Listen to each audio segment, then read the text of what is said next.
Okay, sports fans, let's see. Today, what we're going to talk about, I'm going to try to defend Donald Trump's indefensible 2012 tweet, which runs as follows. The concept of global warming was created by and for the Chinese in order to make U.S. manufacturing non-competitive.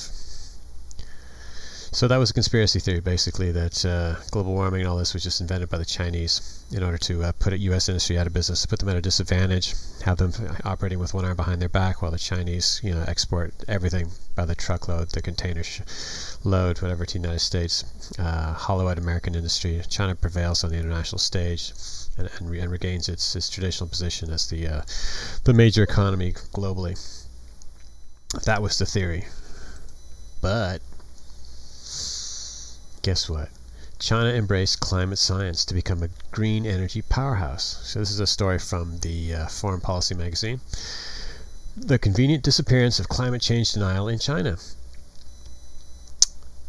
In December 2009, climate watchers the world over were trying to make sense of how the most promising attempt to date at preventing a global climate disaster went so horribly wrong.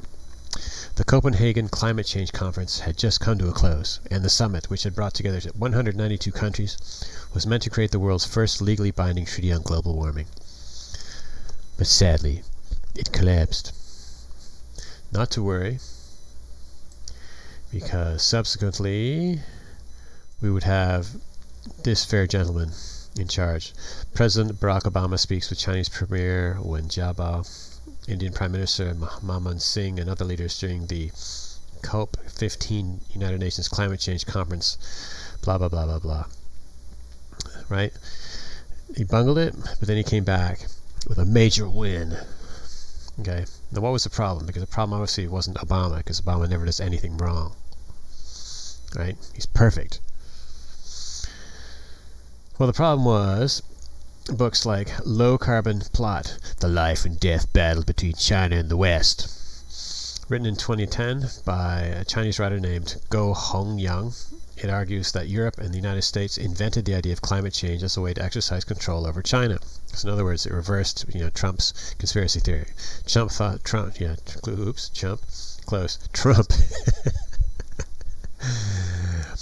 Trump believed that the Chinese had invented this conspiracy theory, or had been behind the climate change nonsense.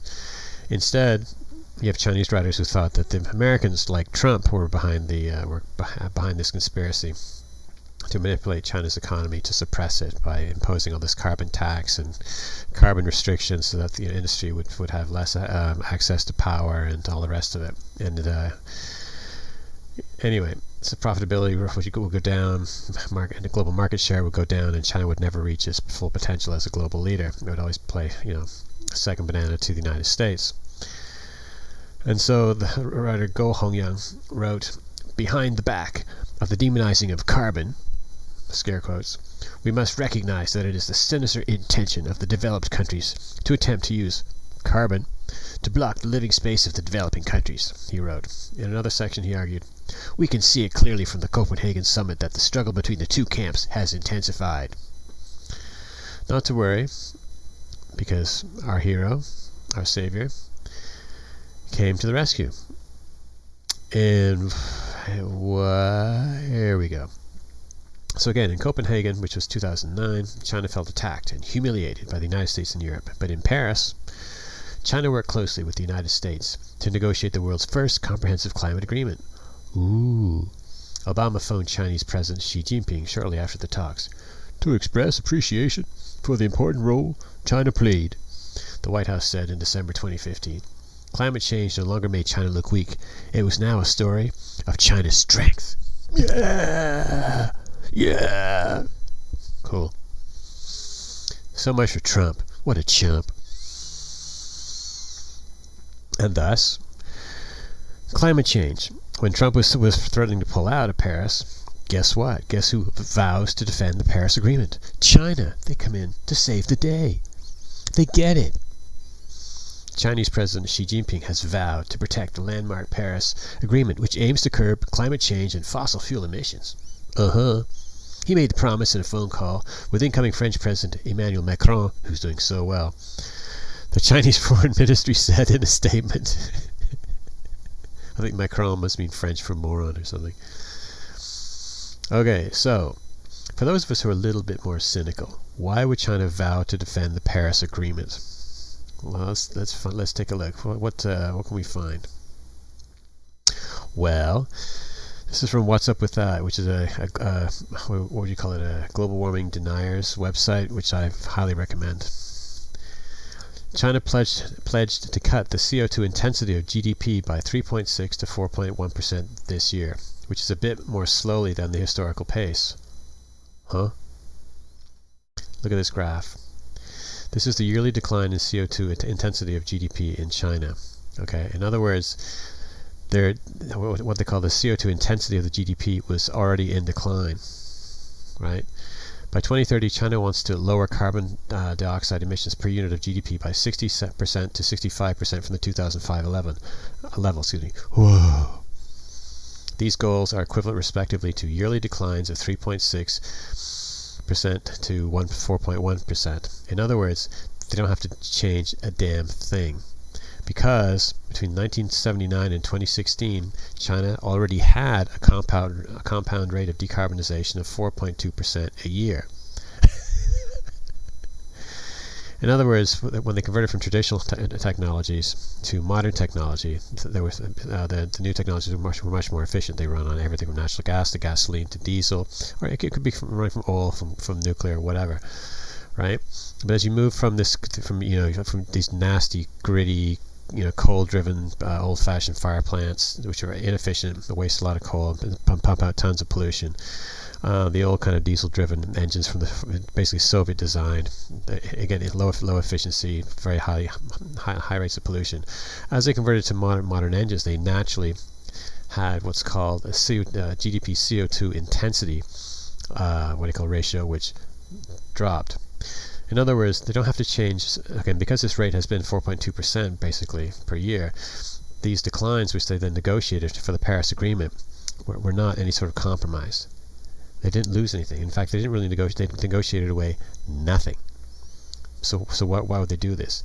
Why would China vow to defend the Paris Agreement? Well, of course they did, because they want America at a disadvantage. They want America and Europe to have to actually make various not concessions, not compromises. They basically have to operate with these massive carbon taxes and with elevated rates for electricity, gasoline, diesel, and all the rest of it, right? Which is going to raise the price of American products and European products, which means they're not going to be able to compete with Chinese products, which means China's going to be able to flood the European and American markets with Chinese goods, which means China's economy is going to boom, right?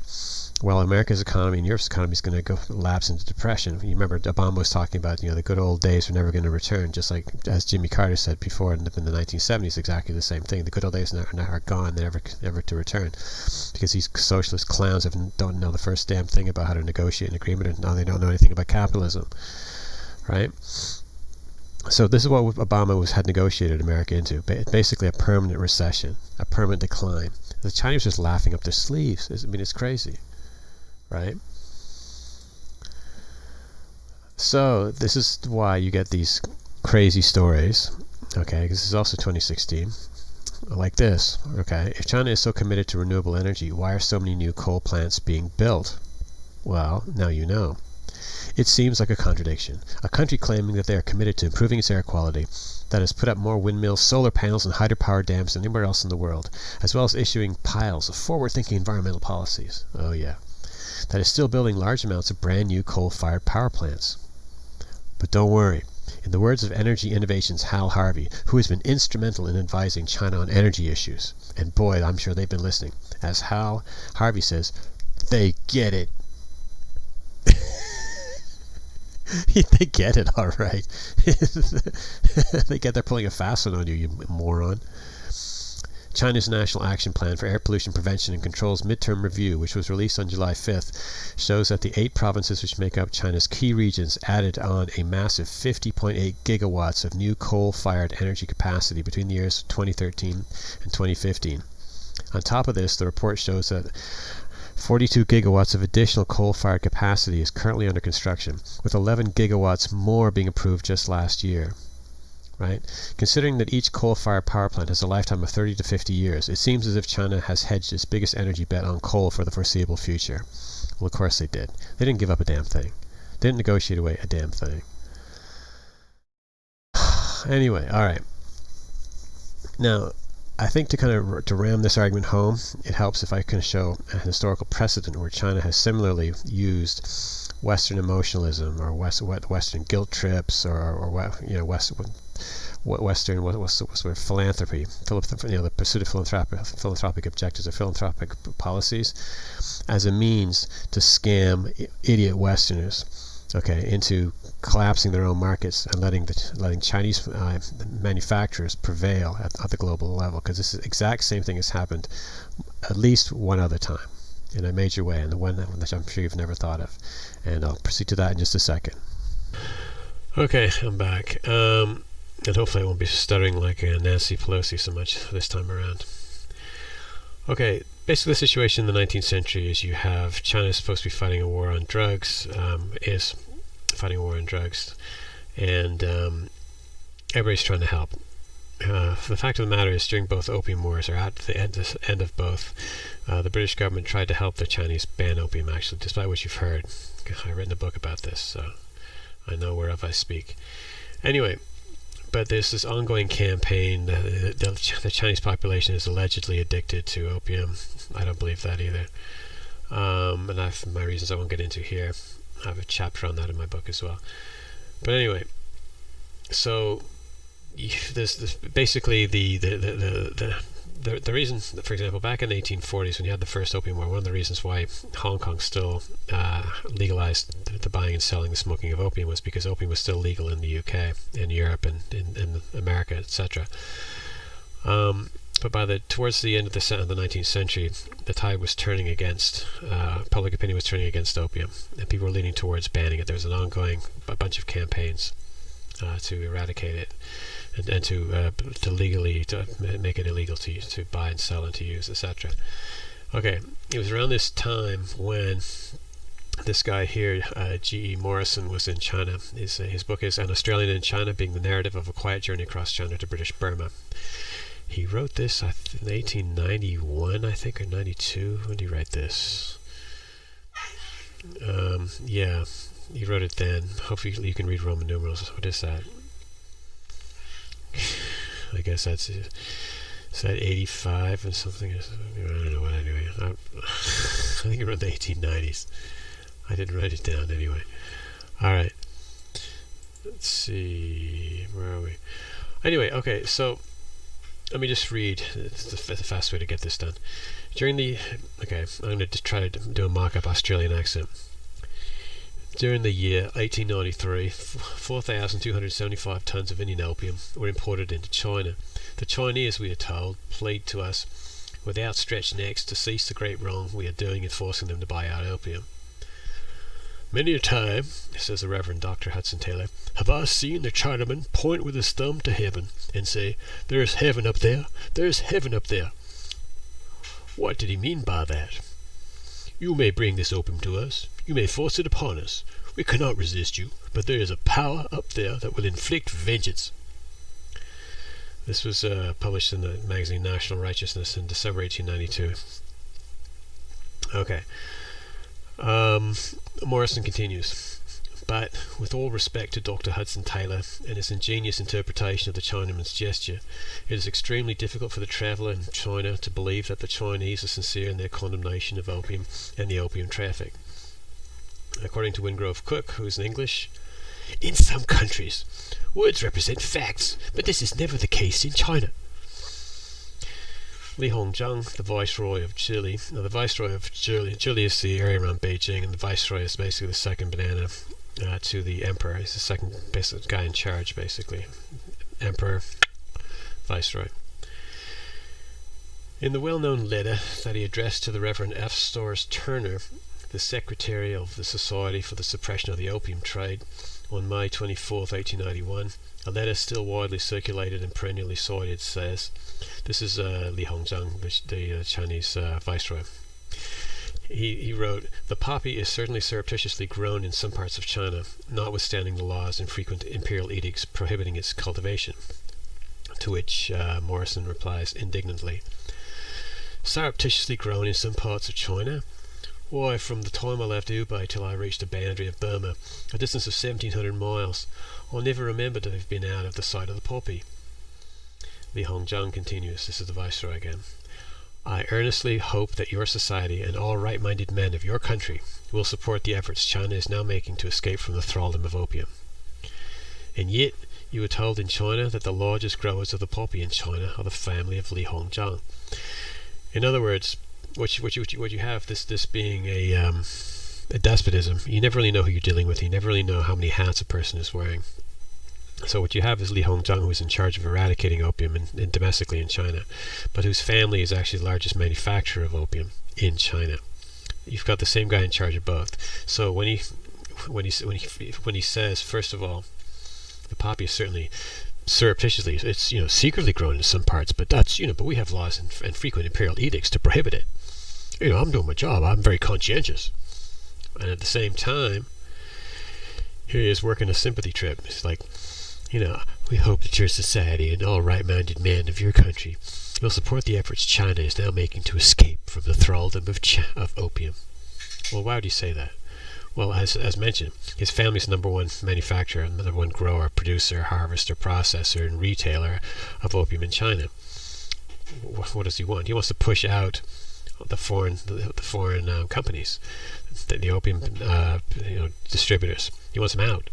So what he's doing is he's working his magic over on the missionaries and the philanthropists and all the rest of it, saying, like, trying to push this mighty guilt trip, which they then use to manipulate their populations back in their home countries to vote in favor of banning opium, right? It's all a bunch of Puritans. They want, they don't like alcohol, they don't like tobacco, they don't like coffee, they don't like anything, basically. I mean, it's the same generation of people, basically, who gave us breakfast cereal, the Kellogg's, people like this. Breakfast cereal, basically, is a substitute for meat. It's a religious food, believe it or not. You can look it up if you don't know that. Anyway, I'll ditch the Australian accent. What's his name? Morrison writes, "Of the 18 provinces of China, only 4, Jiangsu, Zhejiang, Fujian, and Guangdong, use Indian opium. The remaining 14 provinces exclusively use homegrown opium. Native-grown opium has entirely driven the imported opium from the markets of the Yangtze Valley. No Indian opium, except an insignificant quantity, comes up the river, even as far as Hangzhou," which is not that far from the ocean, I guess. "The Chinese do not want our opium. Why? Because it competes with their own." Exactly. And then he basically, and I can vouch for this from my own readings. For example, here he just kind of gives a kind of it reads like a mockery, but it's actually pretty much true. "Edicts are still issued against the use of opium. These edicts are drawn up by Chinese philanthropists over a quiet pipe of opium, signed by opium-smoking officials, whose revenues are derived from the poppy, and posted near fields of poppy by the opium-smoking magistrates who own them." Yeah. In Taiwan, it was exactly like this. During this first opium war, the magistrate in Taiwan the chief magistrate was Yao Ying, and his whole staff was smoking opium. He was in charge of opium eradication. Same guy. Also smoked opium every day. That's the way it was. We know that from their POW diaries. That's how I know that. Okay, so this was the attempt in the 1890s was to drive out the Western commercial competition from China, get rid of them, and even hopefully get them to ban opium in their own countries, right? Now Li Hongzhang wasn't instrumental in that, but he could certainly help with this propaganda and just pushing the whole routine about it. All the Chinese are addicted to opium. We can't help ourselves, and we're poor. We might become Christians, maybe. This is also part of it. If only we were, opium was eradicated. Our people wouldn't resent your presence so much if they didn't associate missionaries with opium. That kind of a thing. And so how well did this work? Well, an indication of how well it worked, I can show you, is, let's see how long it's going to take to load up. This book, for example, first, this is a classic, Edward R. Slack Jr.'s Opium, State and Society, China's Narco Economy, and the KMT, that's the government, the nationalist government, 1924 to 1937. an indication of how long China was in the opium business is the next book, which is The Secret Army, Chiang Kai-shek and the Drug Lords of the Golden Triangle. Do I have CKS? Yeah, I got him here. This is Chiang Kai-shek. He ruled Taiwan from 1949 till 1975 when he died. So my point being that the Golden Triangle, if you're not familiar, was I guess it was Laos, northern Burma, northern Thailand. Basically, when after the Chinese Civil War, the nationalists lost, the communists obviously won. The nationalists retreated into this region, which is basically this corner where, again, Laos, Burma, and Thailand were basically the local governments were basically towards the coast, and there was very little governmental authority in these regions. And so the nationalist Chinese retreated to there and grew opium to fund their army. They had this plan where they were going to reattack and reinvade and reconquer China from Taiwan, but they needed money for it. And so they raised money by growing opium and then selling to the rest of the world, giving us such famous products as China White, right? A very pure form of heroin. Okay, this is even August 2003. Somebody else in 2003 also added to this. Good heroin looks like cocaine in small amounts, but it's actually kind of brown.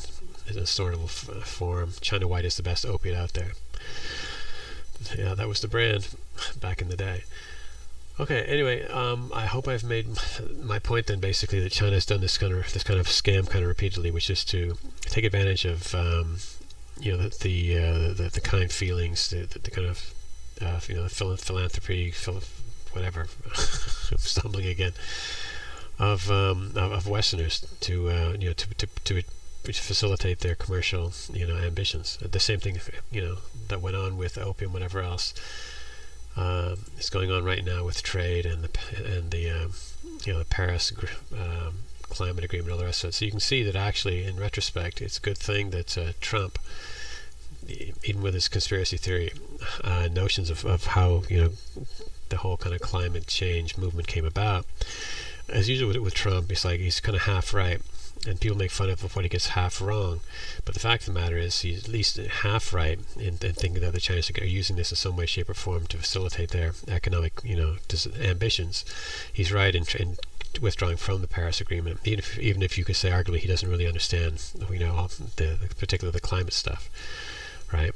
But if one way to think about it is, at least he's 50% right, and whereas I think that almost all of his colleagues in Congress would be 100% wrong. You saw how the Obama team just got completely snookered. It's not that Obama's dumb. He's not. He doesn't know what he's doing. He's just unfamiliar with how a despotism operates. And so he got totally hammered with the Iran deal too, apparently. Anyway, all right. I'm going to wrap it up with that then, I guess. Thanks for watching. If you like what you heard, please hit the subscribe button, and I'll catch you next time. Bye-bye.